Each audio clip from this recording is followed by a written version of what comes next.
नमस्कार, मैं हूं मनोज सैनी और आपका स्वागत है IND24 स्पेशल में। आर्थिक संकट, डीए पर कैची, ये आज का मुद्दा है। दरअसल मध्य आर्थिक बोझ घटाने के लिए केंद्र का फैसला, 1.5 साल तक नहीं बढ़ेगा केंद्रीय कर्मचारियों और पेंशनरों का डीए। कोरोना से आर्थिक संकट के चलते नहीं बढ़ेगा डीए। राज्यों को भी केंद्र ने निर्देश लागू करने का आग्रह किया है। 2 साल के लिए पिछड़ जाएंगे मध्य प्रदेश के करीब 10 लाख कर्मचारी। एमपी के 1 लाख कर्मचारियों पर भी इसका सीधा असर पड़ेगा। अधिकारियों को 10,000, कर्मचारियों को 2 से 5,000 रुपए का इसमें नुकसान होगा। 2 किस्तों में 4% डीए बढ़ने के आसार नजर आ रहे हैं। तत्कालीन कमलनाथ सरकार ने 5% डीए देने का आह्वान किया था, लेकिन शिवराज सरकार ने इस आदेश को निरस्त किया है। मध्य प्रदेश सरकार को हर महीने 225 करोड़ रुपए का आर्थिक भुगतान करना पड़ता है। 1.5 साल में मध्य प्रदेश सरकार के 4050 करोड़ रुपए बचेंगे। वित्तीय स्थिति ठीक नहीं होने से भुगतान को आगामी आदेश तक स्थगित किया है। केंद्र सरकार ने रक्षा सौदे पर भी कैची लगाई है और सरकार का ऐसा मानना है।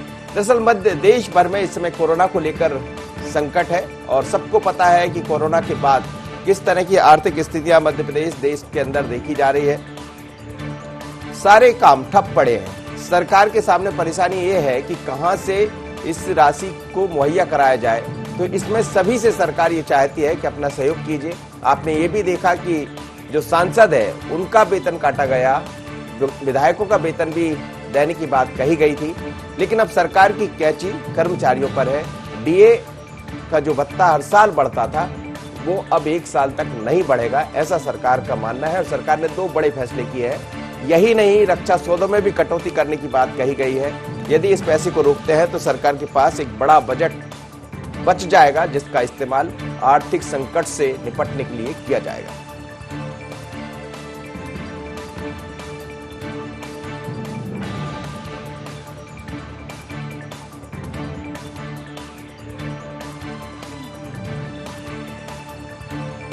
चलिए चलते हैं, इस मुद्दे पर हम बात करेंगे और समझते हैं कि आखिर तो केंद्र सरकार ने बड़ा फैसला किया है। 2 फैसलों पर अपनी मोहर लगाई है। एक तो रक्षा सौदा रोकने की बात कही गई है, दूसरा करीब 1.3 करोड़ केंद्रीय कर्मचारियों का पेंशनरों को डीए 1.5 साल तक नहीं बढ़ने वाला है। केंद्र सरकार ने साफ कर दिया है, बल्कि इस फैसले को लेकर राज्य सरकारों पर भी पत्र लिखा है और मध्य प्रदेश सरकार इस पर आगे बढ़ भी रही है। वजह यही है कि इसको यदि हम समझने का प्रयास करें तो करीब महंगाई भत्ते को 3 किस्तों में रोककर 37,530 करोड़ रुपए सरकार बचा लेगी। वित्त मंत्रालय के सूत्रों के अनुसार 1.5 साल तक डीए डीआर नहीं बढ़ाकर सरकार जो पैसा हम आपसे जिक्र कर रहे हैं वो बढ़ जाएगा। आमतौर पर केंद्र को जो दरें राज्य सरकार भी लागू करती है, राज्य सरकारें भी अपने कर्मचारियों और पेंशनरों का डीए रोक सकती है, ऐसी बात कही जा रही है।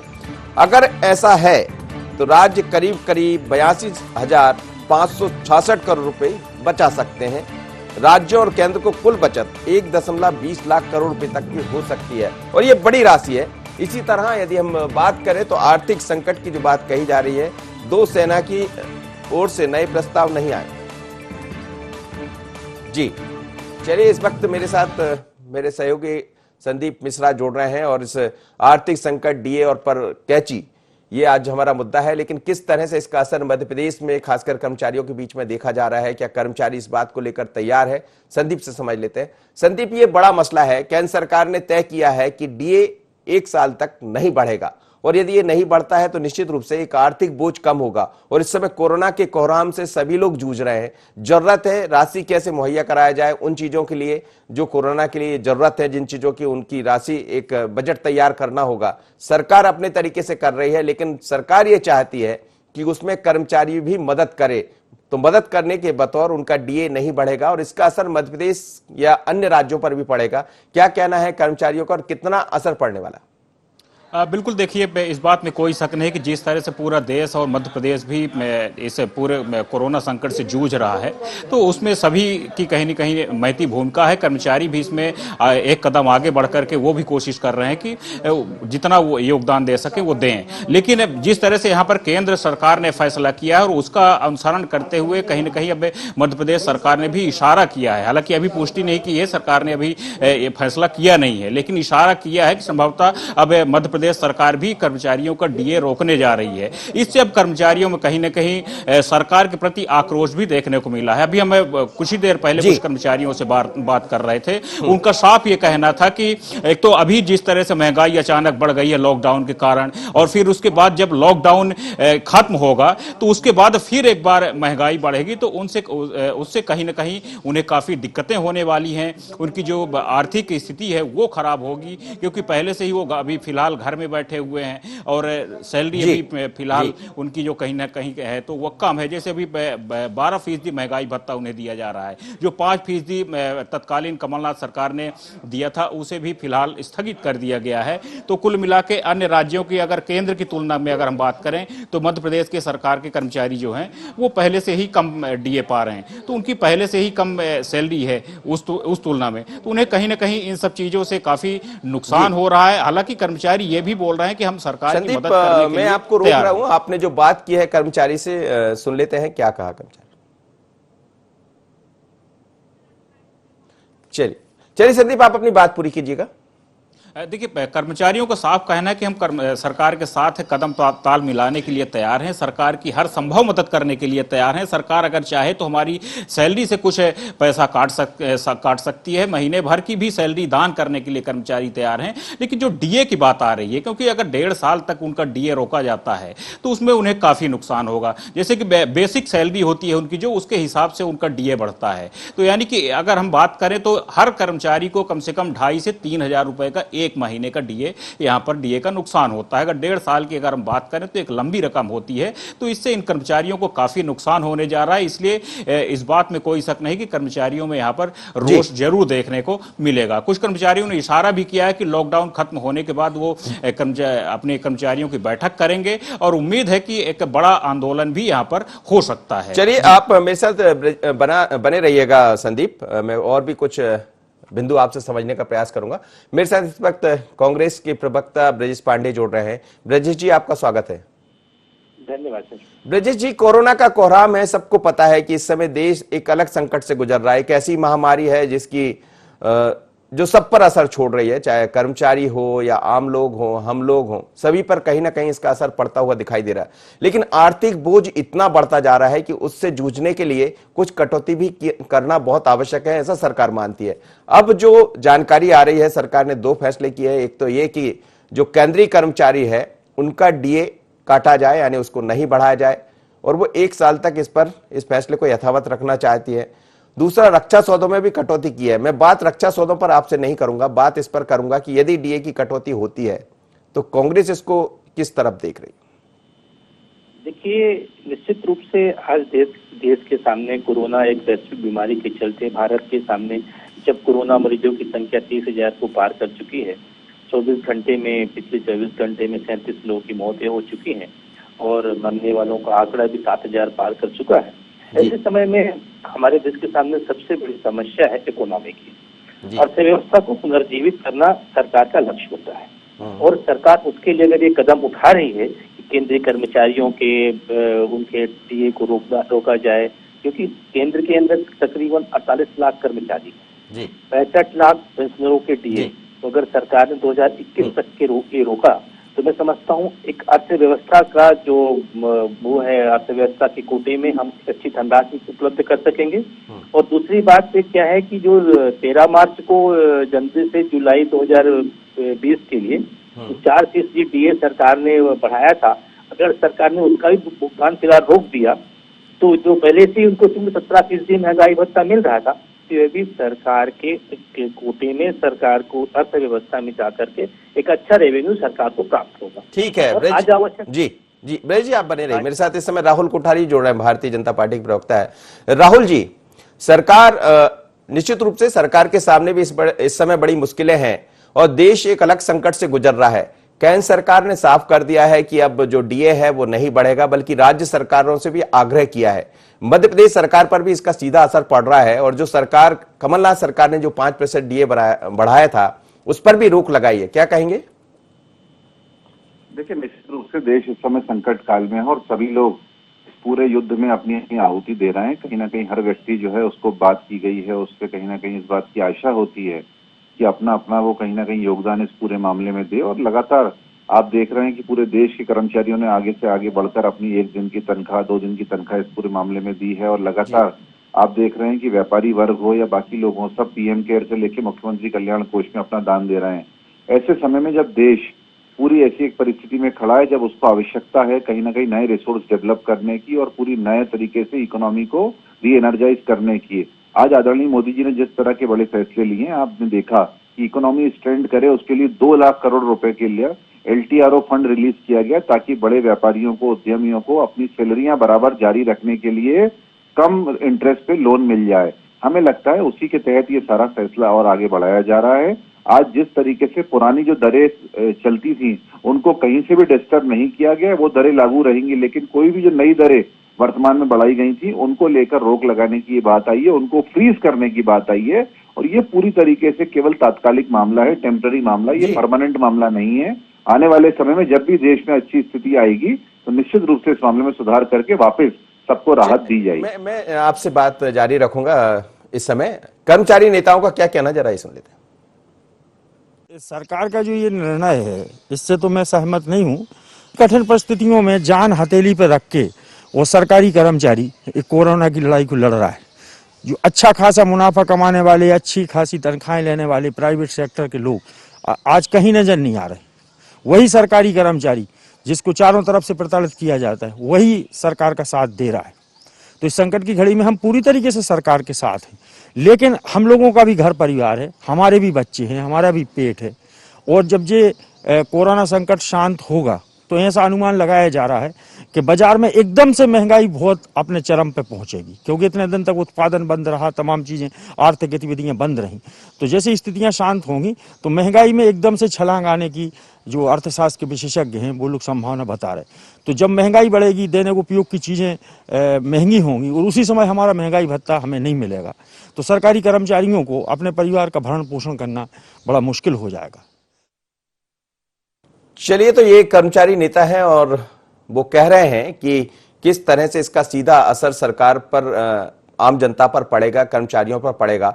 और उन्होंने एक बड़ा सवाल भी खड़ा किया है कि ये जब हम देखते हैं देश में इस तरह की संकट जब आते हैं तो सरकारी जो कर्मचारी है वो खड़ा होता है। और हम देख रहे हैं, चाहे स्वास्थ्य महकमा हो, सफाई महकमा हो, पुलिस महकमा हो, पर निजी जो कंपनियों के लोग, काम करने वाले लोग हैं, वो भी सहयोग कर रहे हैं, पर उस तरह से नहीं, क्योंकि ये सरकारी मुलाजिम, और इसीलिए कहते भी हैं कि सरकार के आप जनसेवक हैं, आप सरकार के नौकर भी हैं, तो काम तो आपको करना पड़ेगा। लेकिन एक बड़ा मुद्दा इस वक्त दिखाई दे रहा है कि यदि 1 लाख केंद्रीय कर्मचारियों पर इसका असर पड़ता है तो इसका दूसरी तरह से असर क्या देखा जाएगा। स्थितियां ऐसी है कि सामना तो करना पड़ेगा। वापस चलता हूं, राहुल कोठारी जी, आप सुन रहे होंगे कर्मचारी नेताओं का, उनका यही कहना है कि जब ऐसे संकट आते हैं तो सरकारी कर्मचारी वो है जो सेवा में लगता है, लेकिन यदि इस तरह का फैसला लिया जाता है तो बाजार में महंगाई भी बढ़ेगी और सामना करना बड़ा मुश्किल हो जाएगा। नहीं, देखिए, मैं उनको बहुत गंभीरता से सुन रहा था और मुझे लगता है मनोज जी, इस पूरे विषय में कहीं ना कहीं आज देश को जिस तरह की आवश्यकता है उसमें अगर ये फैसला लिया गया है, उस पक्ष में लिया गया, तो इसका तो स्वागत और सम्मान किया जाना चाहिए। बहुत स्पष्ट रूप से मैं एक बात बताना चाहूंगा, मैंने फैसले को बहुत गंभीरता से पढ़ा है, गहराई से अध्ययन किया है, और उस फैसले में वर्तमान जो दरें चल रही है या वर्तमान के जो भत्ते मिल रहे हैं उसमें किसी तरह का कोई रोक का प्रावधान नहीं किया है। लेकिन आने वाले जो इंक्रीमेंट्स होने थे जुलाई 2020 में या अप्रैल 2021 में, ये सारों पर अभी वर्तमान में रोक लगाई गई है। इसलिए मुझे लगता है कि बहुत ज्यादा असर किसी पर ऐसा आएगा, किसी के परिवार पर संकट खड़ा होगा, ऐसा दिखाई नहीं देता है। सरकारी कर्मचारियों की तनख्वाहें जो हैं वैसे भी लगभग अभी अगर हम मार्केट रेट से देखा जाए तो अच्छी चल रही हैं, लगातार हर वेतनमान उनको दिया गया है। और प्राइवेट की अगर हम बात करते हैं तो प्राइवेट में आप जानते हैं कि परिस्थितियां थोड़ी विपरीत होती हैं। कई बार कई कंपनियां छटनी के नाम पर, दूसरे काम के नाम पर उनकी तनख्वाहें काट देती हैं। और ये जो 1-1.25 महीने की छुट्टी रही है, इसमें आदरणीय मोदी जी ने भले ही अपील करी है कि सबको पूरी तनख्वाह देनी है, लेकिन फिर भी कहीं ना कहीं ऐसी शिकायतें देखी जा रही हैं जिसको मेरे ख्याल से आपके माध्यम पे भी आ पा रही होंगी। लगता है इस पूरे मामले में सरकारी कर्मचारियों को साथ देना चाहिए। और जहां तक उन लोगों की बात है जो लगातार इस युद्ध में साथ में खड़े हुए सेवा दे रहे हैं, उनके लिए सरकार ने इंसेंटिव के प्रावधान किए, उनको अलग से भी पैसा दिया जा रहा है। इसलिए पैसे को कहीं ना कहीं से व्यवस्था एडजस्ट किया जाता है। और हमें लगता है शासकीय कर्मचारियों को आगे आके इसका सम्मान स्वागत करना चाहिए और अपनी सैलरी से भी ज्यादा से ज्यादा योगदान प्रधानमंत्री रिलीफ में क्या दे सकते हैं, इसका जरूर देखा जाना चाहिए। चलिए, बिल्कुल आपने ठीक कहा। और ये संकट ही ऐसा है, पर यह भी समझना पड़ेगा कि आर्थिक स्थितियां भी बिगड़ने वाली है। ब्रजेश पांडे जी,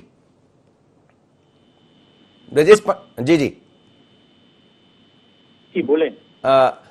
जिस तरह का ये संकट है, सरकारी कर्मचारी भी मान रहे हैं कि हम लोग इस विपदा की घड़ी में साथ खड़े हैं, लेकिन यदि इस तरह का कटौती होगी, क्या चीज चलेगी? हालांकि देखिए, नया जो बढ़ना था उस पर रोक लगाई गई, जो पहले से है वो तो सब यथावत है, कहीं कुछ काटा नहीं गया है, बस ये है कि जोड़ने की जो बारी थी उसको कम किया गया। देखिए, कई राज्यों के मुख्यमंत्रियों ने प्रधानमंत्री जी को पत्र लिख के स्पष्ट रूप से कहा कि अब इस लॉकडाउन को हम अपने स्टेट के अंदर नहीं बढ़ा सकते। बड़ी भयावह स्थिति हो रही है इकोनॉमिक क्षेत्र को लेकर के। और जो सरकारी कर्मचारी थे उन्हें ऑलरेडी 13 मार्च को सरकार ने जब घोषणा किया था 4% डीए के साथ, सरकार ने उस डीए को रोका है। पहले से ही सरकारी कर्मचारियों को, केंद्रीय सरकारी कर्मचारियों को 13% महंगाई भत्ता मिल रहा था। अब अगर आप उसका कैलकुलेशन करें तो सरकारी महंगाई भत्ते को रोक भी दिया जाएगा तो 37,530 करोड़ रुपए का रेवेन्यू कहाँ आएगा? सरकार के खाते में आएगा। और राज्य सरकारें यदि केंद्र सरकार का अनुसरण करती तो उन्हें करना चाहिए। हमारे मध्य प्रदेश के शिक्षा कर्मियों ने अपना 1 दिन का वेतन सरकार को दिया बढ़ करके, तो जो उन्हें करना चाहिए। तो उससे क्या हुआ कि अगर उसको कैलकुलेट करेंगे तो करीब 82,566 करोड़ रुपए की बचत सरकार कर सकेगी। और आज स्थितियां देश के सामने ये हैं कि कोरोना से लड़ने के लिए हमारे पास हमारे बजट में ऐसी राशियां होनी चाहिए, क्योंकि इस संक्रमण से आने वाले समय टेस्टिंग के बाद और क्या क्या भयावह उत्पन्न होगी इसका आकलन अभी कोई नहीं कर पा रहा। बिल्कुल। चलिए, सुधीर नायक जी इस वक्त मेरे साथ जुड़ रहे हैं, मध्य प्रदेश कर्मचारी संघ के अध्यक्ष। सुधीर नायक जी, आपका स्वागत है। Thank you. सुधीर जी, ये जो सरकार ने कहा है कि डीए में कटौती होगी, यानी जो डीए बढ़ने वाला था वो नहीं बढ़ेगा, 1 साल तक उसी पर आपको काम करना पड़ेगा। और मध्य प्रदेश में भी 5% डीए जो कमलनाथ सरकार ने बढ़ाया था उसको भी स्थगित किया है सरकार ने। तो क्या ये माना जाए कि इसका सामना आप लोग कैसे करेंगे और क्या सरकार के इस फैसले के साथ रहेंगे आप लोग? देखिए साहब, ये जो सरकार ने ये जो निर्णय लिया है डीए को फ्रीज करने का और पिछले डीए को स्थगित करने का, इसमें हम सरकार के साथ नहीं है। और इस समय देखिए, जो कोरोना की लड़ाई पूरे भारत के स्तर पे और मध्य प्रदेश के स्तर पे लड़ी जा रही है, उसमें सरकारी कर्मचारी ही पूरी तरीके से उस लड़ाई में लड़ रहा है। आज प्राइवेट सेक्टर कहीं नहीं दिख रहा है, जो लंबी लंबी मोटी मोटी तनख्वाहें लेने वाला प्राइवेट सेक्टर। आज वही सरकारी कर्मचारी जो चारों तरफ से प्रताड़ित होता है, वही सरकारी कर्मचारी इस कोरोना संकट में पूरी तरीके से सरकार के साथ खड़ा है। और मृत्यु भी हो रही है तो सरकारी कर्मचारियों की हो रही है। जी जी। अभी पिछले दिनों हमारे 2 पुलिस के जाबाज साथी चले गए, कुछ डॉक्टर लोग चले गए, बहुत सारे हमारे सरकारी कर्मचारी कोरोना की लड़ाई लड़ते लड़ते खुद संक्रमण के शिकार हो गए और अस्पतालों में भर्ती हैं। तो ऐसे समय में हम इस मुसीबत की घड़ी में पूरी तरीके से गवर्नमेंट के साथ हैं और प्रशासन का हम साथ दे रहे हैं। लेकिन सरकार को भी हमारी समस्या के बारे में सोचना चाहिए। आखिर कर्मचारियों के भी परिवार हैं, उनके भी बच्चे हैं, उनका भी पेट है। और जैसा अर्थशास्त्रियों का कहना है कि जैसे ये कोरोना संकट समाप्त होगा वो बाजार में बहुत महंगाई बढ़ेगी जी, और दैनिक आवश्यकता की वस्तुएं महंगी हो जाएंगी, ऐसा अनुमान है। लेकिन नायक साहब, लेकिन ये तो आप भी मान रहे हैं इस बात को। ये समय ऐसा है कि इसमें जरूरत है हर व्यक्ति को सहयोग करने की। हम देख रहे हैं कि सरकारी कर्मचारी दिन रात लगा हुआ है और ये वही सरकारी कर्मचारी है जिस पर कई दफा सवाल खड़े हुए हैं। लेकिन ये ऐसा संकट का जब दौर आता है तो असली परीक्षा होती है, इस परीक्षा में आप लोग सभी खड़े उतर रहे हैं। बिल्कुल आपने ठीक कहा, 2 पुलिस के इंस्पेक्टर सेवा करते करते वीर गति को प्राप्त हो गए, लेकिन ये जो वीर गति है वो देश की सेवा में लगी थी, कोरोना से बचाने के लिए लगे हुए थे। पर सवाल यही है कि ऐसे समय कुछ तो सहयोग करना पड़ेगा। नहीं, हम तो कर रहे हैं। हम लोगों ने 1 दिन का वेतन दिया, जो भी हम लोग अपने सीमित आय में हम कर सकते हैं। प्रदेश के सभी कर्मचारियों ने अपनी स्वेच्छा से बगैर मांगे और 1 दिन का वेतन की सहमति दे दी कि हमारा 1 दिन का वेतन दिया जाए। और हम लोग अपनी जो भी हमसे बन सक रहा है, जहाँ ड्यूटी लगे सब लोग कर रहे हैं और सरकार का साथ देने तैयार हैं। ऐसा नहीं है, मुसीबत की घड़ी में हम बिल्कुल साथ में। तो मेरा कहना ये है और हमारे सभी कर्मचारी संगठनों का ये कि कोई एक ऐसा बीच का रास्ता सरकार को निकालना चाहिए कि ताकि कर्मचारी भी अपना परिवार चला सके और साथ में सरकार भी जो आर्थिक संकट में रही है तो सरकार को भी सहायता मिल सके। सरकार कुछ ऐसा निर्णय ले कि भाई इतना महंगाई भत्ता हम नगद दे देंगे, इतना फ्रीज कर दिया जाएगा, उसके हमें बांड दे दिए जाए, ऐसा कुछ बीच का रास्ता सरकार को निकालना। चलिए, राहुल कोठारी मेरे साथ बने हुए, आपको सुन रहे होंगे, मैं राहुल जी से ही जवाब। राहुल जी, कोई रास्ता बीच का दिखाई देता? आपने भी कहा ये चीज कि ये तात्कालिक है, ऐसा नहीं है कि वर्ष भर ऐसा ही सब देखने को मिलेगा। कुछ फैसले ऐसे होते हैं जो हितों में बदले भी जा सकते हैं। तो क्या आने वाले दिनों में एक पॉजिटिव रूप भी देखने को मिलेगा? जी, निश्चित रूप से मुझे लगता है कि जिस तरह से कर्मचारी अधिकारी सब लोग आगे आके साथ दे रहे हैं, मैं कल ही कुछ केंद्रीय अधिकारियों से मेरी बात चल रही थी, मुझे जानकारी में ये आया है कि लोगों ने 1 दिन की जगह 2 दिन और 3 दिन तक की अपनी सैलरी दी है, और केवल अप्रैल महीने की नहीं बल्कि आने वाले जो मार्च महीना गया उसकी भी दी है, अप्रैल महीने की भी सैलरी दी है। तो कहीं ना कहीं हर व्यक्ति का भाव है कि देश इस समय जो संकट काल में है उससे उभर के आना चाहिए। और हमें लगता है कि अर्थव्यवस्था की जब हम बात करते हैं, बाकी चीजों की बात करते हैं, तो कहीं ना कहीं जो आज व्यापार उद्योग जिस तरीके से लगातार ठप हुए हैं और उन पर एक कहीं ना कहीं मानसिक दबाव है, उन पे एक वैचारिक दबाव है कि उनको जो है किसी की भी तनख्वाह नहीं काटनी है, उसको देखते हुए उनको एक रिलीफ की जरूरत थी, और ये रिलीफ कहीं ना कहीं उस माध्यम से दिया जा रहा है। सरकार के पास कोई इतनी व्यवस्था नहीं होती, क्योंकि आज आप जानते हैं कि सरकार जिस तरह के निर्णय लगातार कर रही है, आप देख सकते हैं कि मैंने जो बताया आपको 2 लाख करोड़ का LTRO फंड जो रिलीज करा गया है वो केवल 7% ब्याज पे रिलीज किया गया, जबकि आमतौर पर व्यापार के लिए जो कर्ज सरकार देती है तो 10.5 और 11% पर वो जाता है। लेकिन जो रिजर्व बैंक के माध्यम से ये किया गया है, ये निश्चित रूप से अपने आप में पूरे विश्व में सराहा जा रहा है। और आप जानते हैं कि जिस तरीके से ये पूरा खर्चा हो रहा है, चाहे किट की बात करें चाहे अन्य बातें करें, तो कहीं ना कहीं इस पूरी मुहिम से आगे आने में, निकलने में हमको 6 महीने साल भर भी लग सकता है, और अभी किसी को नहीं मालूम है कि मुहिम कहां तक जाने वाली है। बिल्कुल आपने ठीक कहा, और ये लड़ाई बड़ी लंबी है, इतनी लंबी लड़ाई है, इस जंग में सभी को सहयोग करने की जरूरत है। कांग्रेस के प्रवक्ता मेरे साथ ब्रजेश पांडे जुड़े हैं। ब्रजेश जी, आप कुछ कह रहे थे और सरकारी कर्मचारियों को भी आप सुन रहे होंगे, इस समय नायक साहब मेरे साथ जुड़े हुए, वो ये कह रहे हैं कि हम पूरी तरह साथ खड़े हैं, लेकिन बीच का एक रास्ता निकलना चाहिए। निश्चित रूप से सरकारी कर्मचारियों को भी ध्यान में रख करके सरकार को एक बीच का रास्ता निकालना चाहिए, क्योंकि देखिए अभी अपने को सरकारी कर्मचारियों पे सरकार अपनी बंदिशें लगा सकती है, और सरकारी कर्मचारियों को उन्होंने एक मैसेज भेजा, आप सरकार को प्राइवेट सेक्टर पर ध्यान देना चाहिए। महत्वपूर्ण बात यह है मनोज सर कि RBI ने इस बार जो टारगेट रखा था टैक्स को लेकर के, टैक्स कलेक्शन को लेकर के, तो वो टारगेट था सरकार का 10.27 लाख करोड़ का लक्ष्य, लेकिन उस पे 9.6% की कमी रह गई। कोरोना की वजह से लोग टैक्सेस वगैरह भी जमा नहीं कर पाए, तो जो रेवेन्यू में टैक्स कलेक्शन की हिस्सेदारी जो होती है वो करीब 1.42 लाख करोड़ रुपए कम रह गई। अभी सबसे महत्वपूर्ण बात यह है, मैं सरकारी कर्मचारियों का भी पक्ष सुन रहा था और इनके बातें भी बड़े उस पर मनन कर रहा था कि प्राइवेट सेक्टर को भी आगे आना पड़ेगा। सरकार तो जो कहेगी इनको आत्मबल से आगे आना पड़ेगा, क्योंकि जो गरीब तबका है उसके लिए जो केंद्र सरकार योजनाएं चला रही है, और उससे बढ़कर के जो स्वास्थ्य तंत्र है उसके लिए सरकार बड़े पैमाने पर खर्च कर रही है, तो वो फंड कहाँ से आएगा? बिल्कुल आप सब आगे बढ़कर के सरकार के साथ सहयोगिता निभानी पड़ेगी। ठीक है, एक छोटी सी प्रतिक्रिया मैं नायक साहब से भी लेना चाहूंगा। नायक जी, चलते चलते क्या ये माना जाए, यदि सरकार ये इस फैसले को लेने जा रही, अब वो तो तय ही हो गया, ले ली गया है, लेकिन सवाल ये है कि आने वाले दिनों में कर्मचारी इसकी तरफ ध्यान भी आकर्षित कराएंगे सरकार का? हाँ बिल्कुल, जैसी स्थिति नॉर्मल होती है, और हमें विश्वास है जो हमारे अपने मध्य प्रदेश के मुख्यमंत्री हैं माननीय शिवराज जी, बहुत संवेदनशील हैं, और पूर्व में भी कई बार जब भी हम लोगों ने अपनी बात रखी तो उन्हें बड़ी सहानुभूति से रखा, और उन्होंने अपने फैसलों में परिवर्तन भी किया हम लोगों की भावनाओं को ध्यान में रख के। तो स्थिति नॉर्मल होगी तो सभी कर्मचारी संगठन मिलकर माननीय मुख्यमंत्री से मिलेंगे और उनसे आग्रह करेंगे कि बीच का कोई रास्ता निकाला जाए। चलिए, बहुत बहुत धन्यवाद, आप मेरे साथ जुड़े, आप तीनों मेहमानों का धन्यवाद। लेकिन मध्य प्रदेश में इसका सीधा असर पड़ने जा रहा है। दरअसल सरकार ने यह तय किया है कि आर्थिक बोझ जिस तरह से दिखाई दे रहे हैं, उस आर्थिक बोझ से निपटने के लिए कहीं ना कहीं सरकार को एक बड़ा फैसला लेना पड़ेगा, और वो फैसला यही है कि आर्थिक संकट से यदि ठीक करना है, आर्थिक संकट से जो जूझना है, तो उसके लिए डीए में कटौती कर दी जाए। ये केंद्र सरकार का फैसला है, और इसका असर सीधे तौर पर करीब करीब 1.5 करोड़ कर्मचारियों पर पड़ेगा, और राज्य सरकार की इसमें संख्या कुछ अलग हो सकती है। तो दोनों ही सरकार मिलकर, केंद्र ने राज्य को भी कहा है कि आप इस पर विचार कीजिए, आग्रह कीजिए, लेकिन राज्य सरकार का अंतिम फैसला अब आएगा और समझ आएगा कि आखिर सरकार किस तरफ आगे बढ़ने वाली है। पर यदि डीए काटा जाता है तो कर्मचारी संगठन, कर्मचारी नेता आगे क्या कदम उठाएंगे, ये आप कर्मचारी नेता की बात से समझ रहे होंगे।